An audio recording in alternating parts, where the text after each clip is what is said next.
북한의 ICBM 발사 소식이 전해지자마자 윤석열 대통령은 국가안전보장회의 NSC를 즉각 주재했습니다. 특히 미사일 발사를 중대한 도발로 규정하고 강력히 규탄하는 것과 동시에 국제사회 대북 제재를 철저히 이행하라고 지시했습니다. 이와 함께 새 정부는 북한 군사 행동에 대한 3원칙도 발표했습니다. 박소정 기자가 보도합니다. 새벽 6시쯤 북한 미사일 발사 소식이 전해진 뒤 국가안전보장회의 NSC가 소집됐습니다. 급히 출근한 윤석열 대통령은 1시간가량 회의를 처음으로 직접 주재했습니다. 미사일 발사를 유엔 안보리 결의 위반이자 중대한 도발로 규정하고 강력히 규탄했습니다. 이어 유엔 안보리 결의를 포함한 국제사회의 대북 제재를 철저하게 이행하라고 지시했습니다. 정부의 긴급 성명에도 같은 내용이 담겼습니다. 굳건한 한미동맹을 바탕으로 대한민국의 안보와 국민의 안전을 지키는 실질적 조치를 취해 나갈 것이다.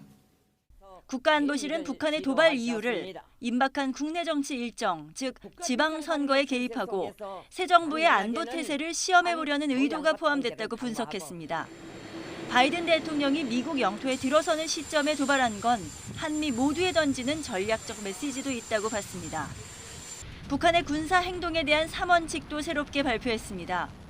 발사가 이뤄지면 그 발사체가 탄도미사일인지 ICBM인지 종류를 정확하게 밝히고 반드시 상응하는 후속 조치가 따른다는 것을 보여주며 한미 군사 협조로 행동하고 국제사회와 긴밀한 공조로 관리한다는 내용입니다.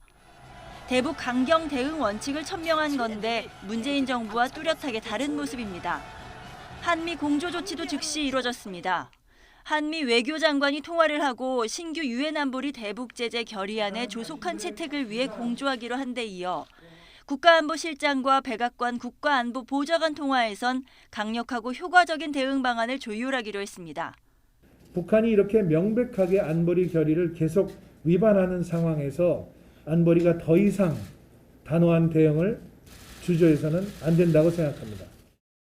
정부는 다만 북한 코로나19 위기에 따른 인도적 지원은 별개라며 백신을 지원하겠다는 입장에는 변함이 없다고 거듭 밝혔습니다. YTN 박소정입니다.